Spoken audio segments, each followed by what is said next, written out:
Pues a esa pregunta a lo mejor doy una respuesta que sorprende y que puede dejar a algunas personas un poco decepcionadas. Nada. La ciencia no tiene nada que decir sobre si Dios existe o deja de existir. Entonces, ¿por qué trabajamos tanto en este asunto de la ciencia y la fe? Por dos cuestiones. La primera es porque hay quien ha dicho lo contrario, es decir, ha dicho que la ciencia descarta la posibilidad de que Dios exista y de ninguna manera eso es así. Y la segunda, pero mucho más estimulante y más bonita, es que la ciencia ha cambiado mucho en los últimos decenas de años y nos encontramos con que nos da un panorama del mundo que es enormemente sugerente para el creyente y además compatible y más que compatible con la fe. Es decir, de lo que decía la ciencia en el siglo XIX a lo que dice actualmente hay un abismo que hace mucho más plausible, más lógico, más sencillo, más fácil pensar que el mundo surge por la idea de un Dios amoroso, más que por azar, combinaciones de sistemas o cosas parecidas, ¿no? Ahora bien, el llegar a ver si Dios existe o no nunca nos lo va a demostrar la ciencia, porque no es materia de su trabajo. La ciencia trabaja con experimentación y con observación. Entonces trabaja con la realidad, con la materia, con la energía, etc. También en la frontera pues puede trabajar con cosas más intangibles como la conciencia y cosas así. Pero Dios no lo va a demostrar, porque es que no es de su naturaleza hacerlo, ¿no? Para eso tenemos la filosofía y la teología, que tienen que estar siempre en perfecto diálogo. ¿Qué sucede? Yo noto que a veces hay personas que tienen como una angustia vital y necesitan que les den pruebas, o sea, están viviendo en el miedo, en la angustia, y quiero que me dé usted pruebas, quiero que me dé pruebas. Es que a Dios hay que llegar por la fe, nos tenemos que acostumbrar a esto, ¿no? Al final, creer en Dios es una cuestión de fe, pero el que sea una cuestión de fe no significa que sea una fe irracional o una fe mágica, una fe infantil, poco madura, etc., ¿no? Entonces ahí es donde sí que entra la ciencia y mucho. Yo soy de los que piensa que una fe madura y adulta es una decisión, es al final preguntarte muchas cosas a lo largo de la vida, tomar todo lo que te han dado tus padres, tu entorno, etcétera, y cuando normalmente esa época de la adolescencia tan turbulenta, etcétera, cuando te preguntas, ¿esto lo cojo, lo acepto, sigo la vía, el camino que me han trazado mis mayores, o lo rechazo? Y ahí hay quien adopta una posición más bien indiferente, se deja llevar, no se pregunta las cosas, y quien reflexiona y toma decisiones. En la toma de una decisión para explicar este mundo, para decir por qué estamos aquí, por qué existe algo en lugar de nada, para mí esa es la gran pregunta, ¿no? ¿Qué va a ser de mí cuando me muera? ¿Existe la trascendencia? Esas preguntas que todo el mundo en el momento de la vida debería hacerse, hay quien ni siquiera se las hace o quien se las hace y dice, bueno, yo qué sé. Bueno, pues en ese momento se toman una de dos decisiones y no hay situaciones intermedias, que son, o esto no está aquí por nada en especial, es por azar, es porque sí, no es más que la materia, el día que yo me muera se acabará todo, o existe Dios. Esto es resultado de una decisión amorosa, de una mente que lo ha pensado, que ha pensado en mí y por eso estoy aquí y lógicamente no me va a abandonar y lógicamente yo no me voy a acabar el día que me muera, ¿no? No hay más que esas dos. ¿Y cómo se pasa de una a la otra? Por fe, sí, pero por una fe razonada. Entonces, ahí la ciencia nos ayuda porque si la visión que te da la ciencia del mundo es tan coherente con la imagen de un Dios creador y además la belleza del mundo nos lleva también a esa idea, vamos a tomar la decisión favorable a Dios de una manera pues mucho más clara y más razonada. Es decir, la ciencia ayuda a tomar la decisión. Y se dirá, bueno, pero hay gente que no es científica, que no conoce la ciencia, etcétera. Claro, pero desgraciadamente el mundo actual es muy complejo, hay que estar muy informado, hay que tener cultura y la cultura pasa también por conocer lo que dice la ciencia, al menos de una manera exactamente básica, ¿no? ¿Y qué hacían los antiguos? También se me puede preguntar, puesto que la ciencia al fin y al cabo no es algo tan antiguo, la ciencia moderna no tiene más allá de 200 y pico de años, ¿no? Bueno, es que la historia de la humanidad también es una historia de ir conociendo mejor a Dios. Hay un abismo entre lo que decían los pueblos de la antigüedad sobre Dios o los dioses, lo que dijo luego el pueblo de Israel, la imagen que tenían del Dios Yahvé, ¿no? Con un cambio, por supuesto, enorme, un punto de inflexión impresionante en la figura de Jesucristo que nos hace ver a Dios como Padre, lo cual cambia un poco todo, pero después seguimos con aportaciones, los padres de la Iglesia, los grandes filósofos, Santo Tomás de Aquino, etc.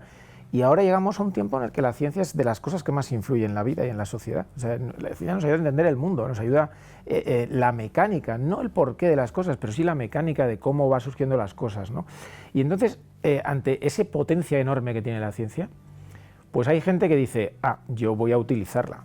Claro, yo voy a utilizarla porque esto la gente le tiene mucho prestigio, le tiene mucha confianza, está viendo que resuelve sus problemas, que mejora sus vidas, con lo cual a mí me interesa que apoye mi ideología.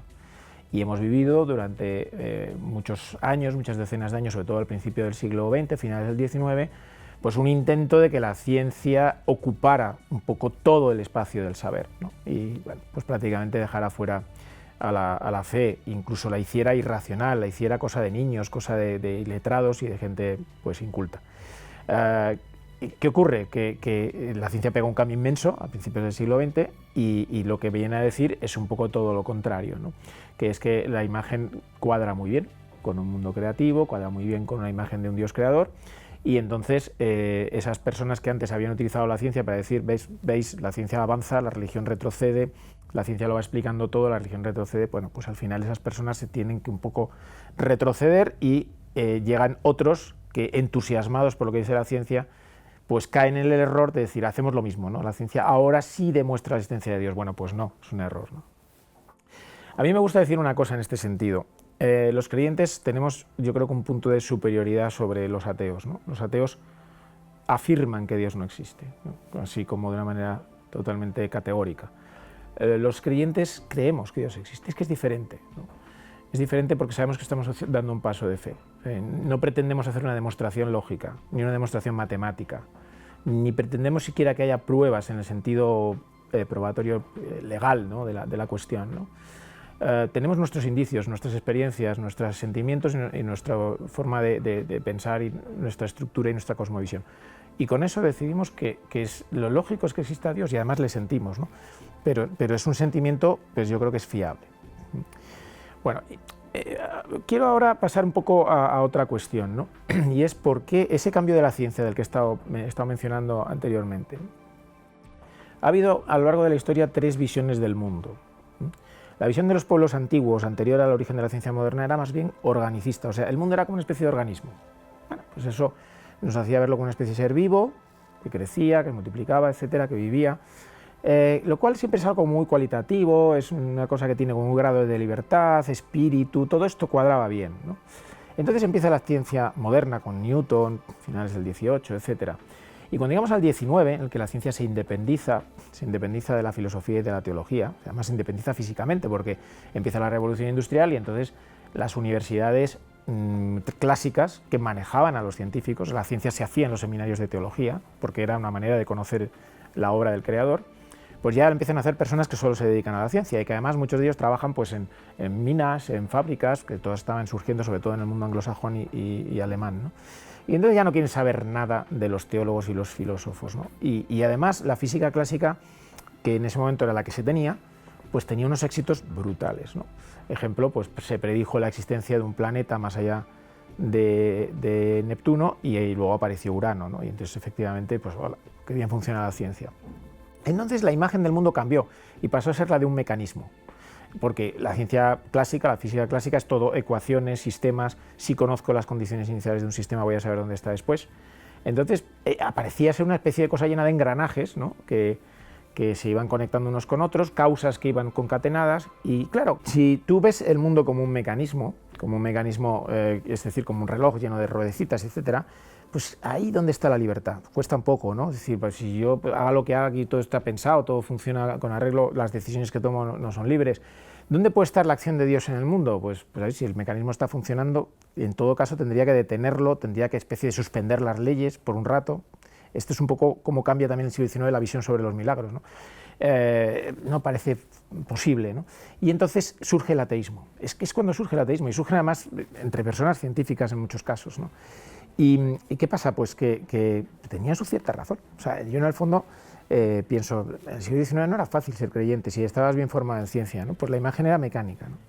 Pero llega el siglo XX y todo cambia de nuevo, ¿no? Empieza el principio de incertidumbre, la teoría de la relatividad, el modelo cosmológico actual del Big Bang, que todos conocemos así con ese nombre, y al final dices, bueno, pues ya no es mecanismo, ahora es otra cosa, ¿a qué podíamos asimilarlo? A un relato que surge en el Big Bang, que se va complicando, que después surge la vida, que luego la vida se complica, que después la vida da lugar a seres pues, inteligentes como nosotros, y entonces todo esto ya es otra manera de pensar, ¿no? Incluso estos cambios sobre la visión del mundo afectaron a todo, afectaron a las artes también, ¿no? No hay más que ver cómo es el arte del siglo XX, completamente sin normas y con todo tipo de movimientos, y cómo era en el siglo XIX, que era totalmente normatizado, con las escuelas, con los salones, etcétera, que funcionaban todos con una serie de reglas que no se podían saltar ni en música, ni en pintura, ni en nada, ¿no? El siglo XX rompe con todo eso, se vuelve totalmente, pues, libertario, si queremos decirlo así, y entonces otra vez entra de nuevo la posibilidad de libertad, la posibilidad de que el futuro no esté escrito, etcétera, ¿no?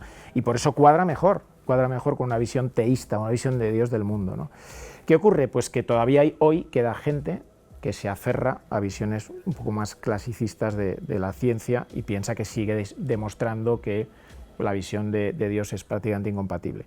Nos tenemos que enfrentar a eso, sin caer en el exceso contrario, pero diciendo que al final, hoy por hoy, podríamos llegar a decir, la ciencia es una vía para Dios.